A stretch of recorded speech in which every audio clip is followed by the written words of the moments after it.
Welcome to Indie and Unsigned, a presentation of Zagnif Productions, LLC. Indie and Unsigned. So no lions, no. Unless I get backstage, I'm not coming. He was getting in. For those of y'all that are listening to the, for those of y'all that are listening to, Get over the world. I'm making that up. I don't know what it's like all over the rest of the world. But I am here today. Broadcasting live from Zagnif Studios, it's Indie and Unsigned, where we interview the best and the brightest of the stars that you haven't met yet.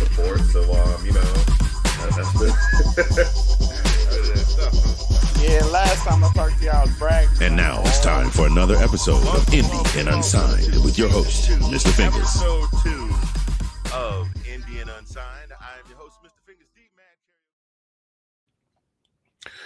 Hey gang, what's going on? It's your guy, Mr. Fingers, coming to you late night on Friday, September 2nd, 2022. College football is back. College football is back. I don't know about you guys, but I am uber excited. And most importantly, SEC football is back. That means all the things, all the Bamas, all the what's that team? Oh God, I can't remember that name. They just won a national championship.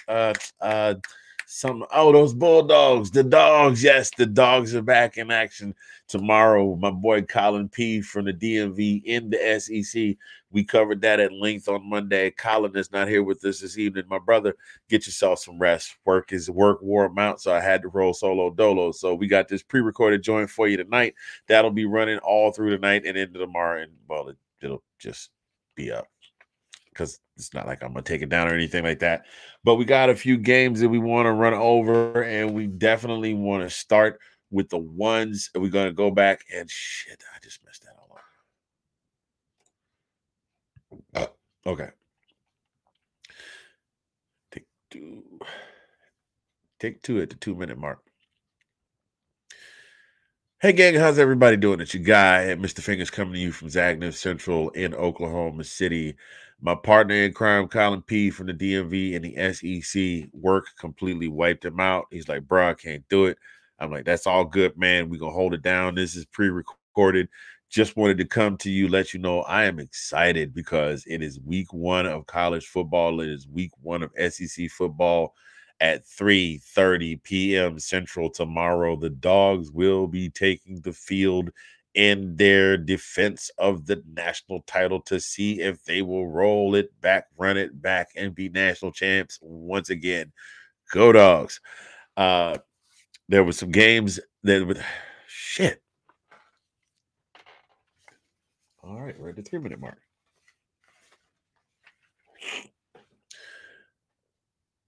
Take 3. Hey, gang, how's everybody doing? It's your guy, Mr. Fingers, coming to you from Zagnif Central. Fall is in the air, and football is already started. We are into week 1, day number 2 of week 1 of college football. Tomorrow kicks off the major slate of SEC games. I, for one, am definitely stoked because we want to see the returning national champion Dogs of the University of Georgia go out there and do their thing tomorrow, 3:30 Central, in the Mercedes-Benz Stadium against the Oregon Ducks, number 11 versus number 3. Kirby Smart versus his former defensive coordinator, Dan Lanning. Colin and I covered that at length on Monday, so we're not going to get into that one. We're going to touch up on some of these key matchups that are coming up this weekend. But first, we want to touch on some of the games that have already come through as of yesterday. Missouri beats Louisiana Tech at home, 52-24. Missouri beat Louisiana Tech 52-24. Yeah, I got nothing for it. I got nothing for it. And that's not a bad thing. Missouri, job well done.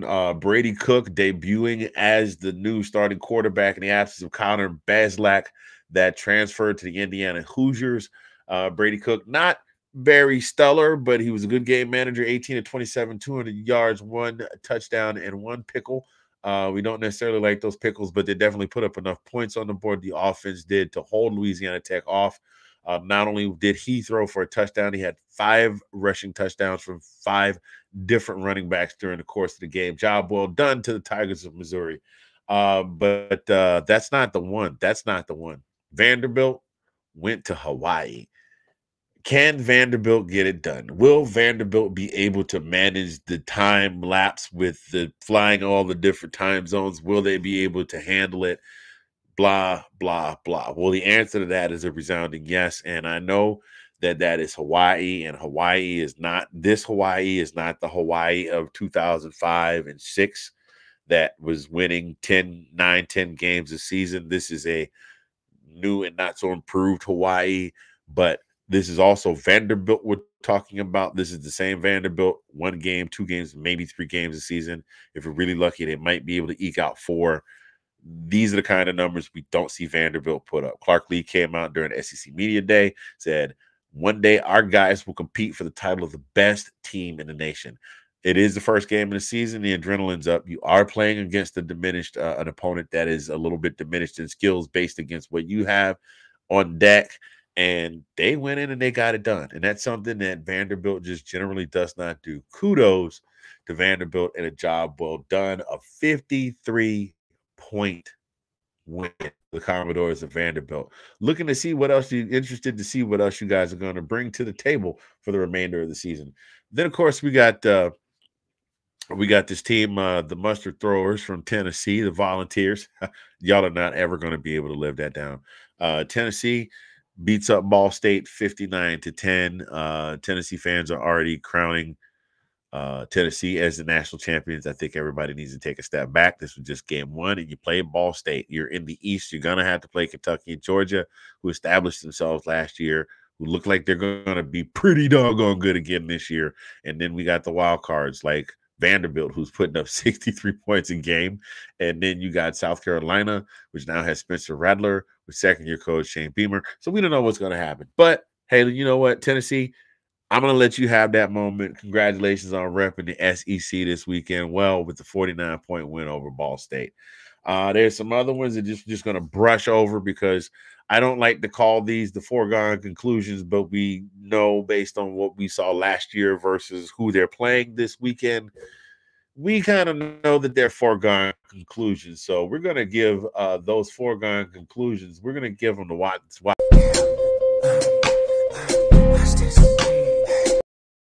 Yeah, most definitely. First of all, we've got Sam Houston traveling to play number 6, I believe it is. Number 6, Texas A&M at Texas A&M. I'm not even going to speculate. I got the TAMU winning by double digits, and I think it'll be over by halftime. Period, point blank.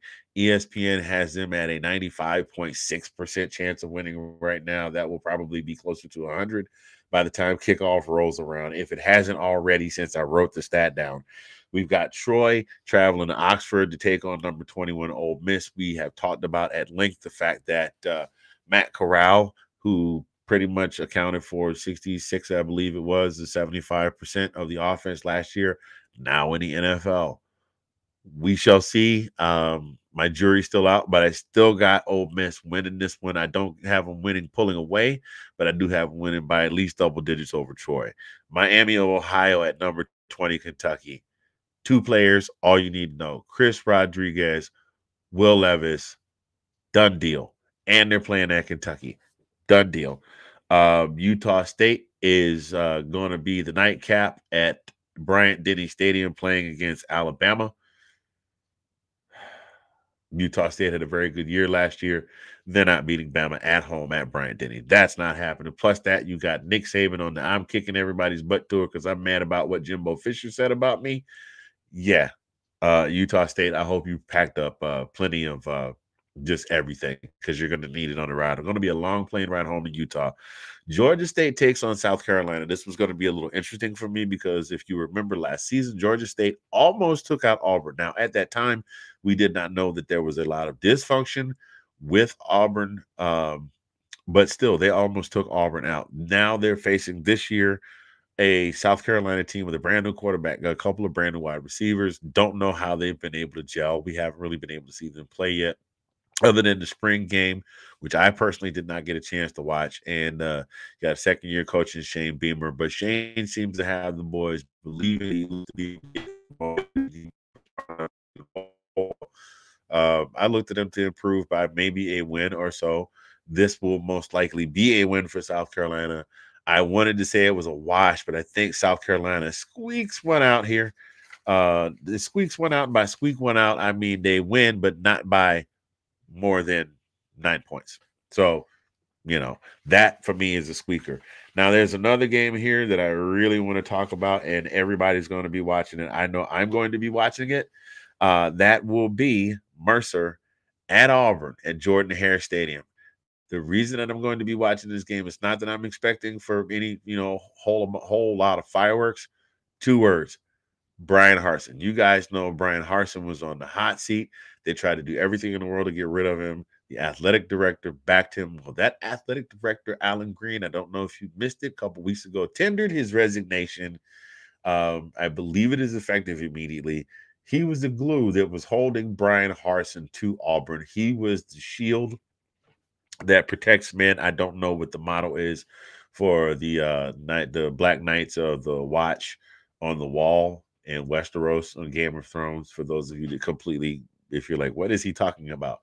Yes, he was the watcher on the wall. The watcher on the wall is gone. His protective hedge is gone, like God took the protective hedge away from Job in the Bible. And so Brian Harsin, it is definitely a win or go ahead and start packing your stuff up type deal. They probably won't fire him on Saturday evening if he loses, but chances are pretty good he's on a really, really short leash. He will be put on a short leash because of a new AD. And so, I mean, they might pull him in the office and say, now you got to run the table and we're going to get rid of you, because they wanted to get rid of him anyway. So the boosters may wind up winning that one. Just for frame of reference, just if you think that there's no way Mercer could pull this off. Mercer went 7-3 overall last year. Auburn went 6-7.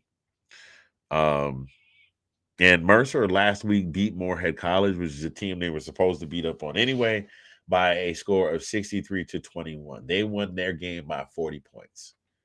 So these guys know how to put up points. I think they're probably going to become a tempo, and I don't know if Harsin's really set for all of that. So that is my foregone conclusion game of the week there. Mercer at Auburn at Jordan-Hare. We're going to go ahead and keep this moving and get into what I call my key picks of the week. I'm not going to do the Sean thing because that's his bit. I don't want to take that away from him. But yeah, that's absolutely right. You did not hear me incorrectly. Tennessee, Vanderbilt, and Missouri all won their games by large margins so far this week. What? Indeed, Foobs. What indeed? So we're going to move on to what I did. This is going to be quick. We're going to hit and quit it. We're trying to keep this kind of wrapped up real short in a bow. We don't want to keep you too long this evening. The first game, Arkansas and Cincinnati. That game's at 3:30 on Central on ESPN. Cincinnati, as we know, finished the season 13-1 and 8-0 in the conference. That one loss being in the college football playoff. Cincinnati did lose some key players. They lost Sauce Gardner, Desmond Ridder. You know about those guys. They also lost the wide receiver Alec Pierce, safety Brian Cook, and defensive end Myjai Sanders. Not any of them was picked any lower than the third round. But here's the plus for Cincinnati. They're returning all but one veteran on their offense. All but one. I'm not saying that all the starters are coming back, but they got some veteran backups that are coming in as well. All but one. Everybody's coming back. Not all 4-1 back in the day. I swear. We're talking all but one. Every single one of them except one. And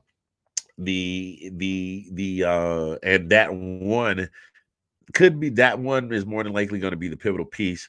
It is Ridder's replacement, Ben Bryant. Ben Bryant transferring in out of Eastern Michigan, where he played most of his time.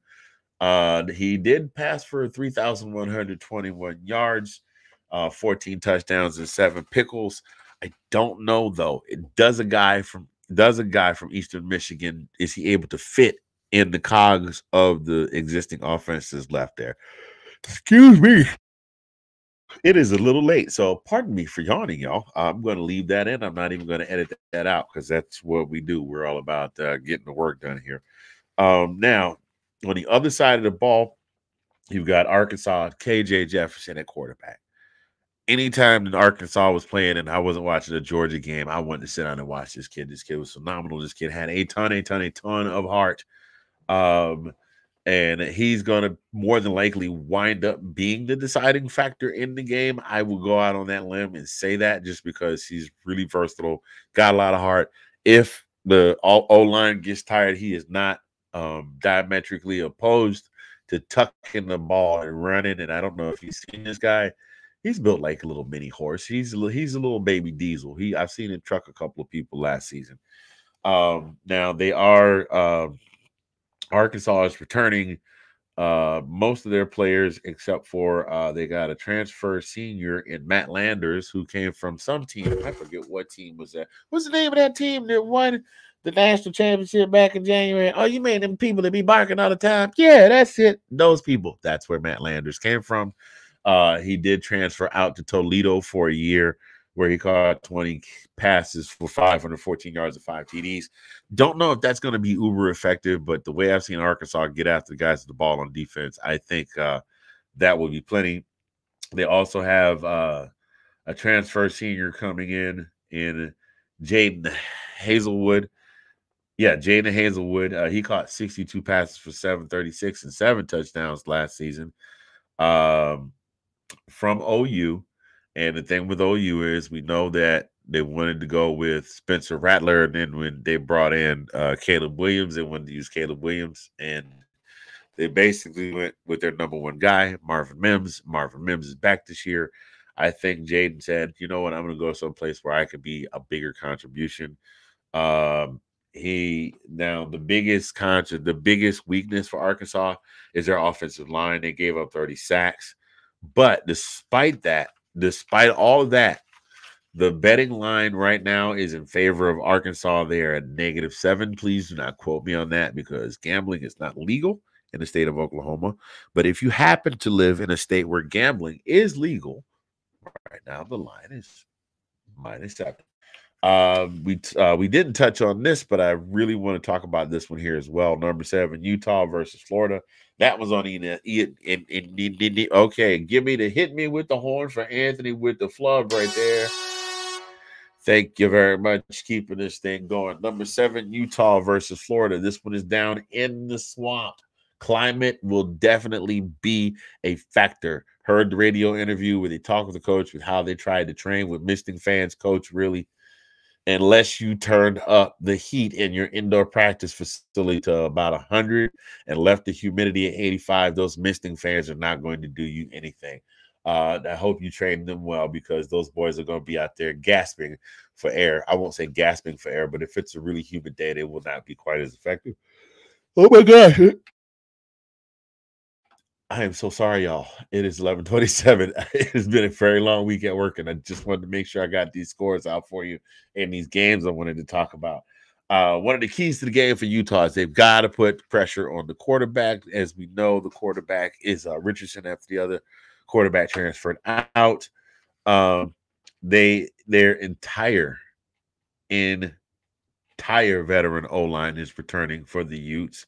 They're only losing 2 vets from the defensive front 7, 2 linebackers, and the way that their depth chart is written up, it's like stud, Lance, and something else for linebackers. I don't know which one is what position, but they're losing 2 key cogs in a couple of linebacker pieces from a defense that gave up 41 sacks and 10 interceptions last year. So I'm really looking for Utah to at first play tempo on defense, to explode off the ball, get to the man with the ball, tackle him, then look at him and say, hey, isn't this you on my T-shirt? Those of you that are old fans of the OG show will get that reference. And last but not least, Tavion Thomas, the running back, ran for 1,178 yards last year. So you've got you've got Utah returning all but just about all of their guys. I think Florida gets beaten at home in this game. I'm just going to go ahead and call it now. Maybe contradicting what I picked out earlier. I'm still looking for the notes, Mr. Sean Spencer. Yes, I know. Put them in a notebook. We'll get to that in a minute. We'll get there. That's what Jameis Winston said. And then there was another key game that I wanted to talk about, but I think I already talked about it. Let's see. There's Arkansas versus Cincy, Utah versus Florida. Yeah, that was it, ladies and gentlemen. So you all have a really good night. Enjoy your long weekend. I plan to be in the comments of somebody's podcast tomorrow, dropping nuggets of whatever football wisdom I have, and also a good joke or two. So you guys enjoy your weekend. I definitely will try to enjoy mine. It has been my pleasure being Mr. Fingers, coming to you from Zagnif Central. Until Monday, when Colin P from the DMV is back for the weekend. This week at SEC football is OUWT out.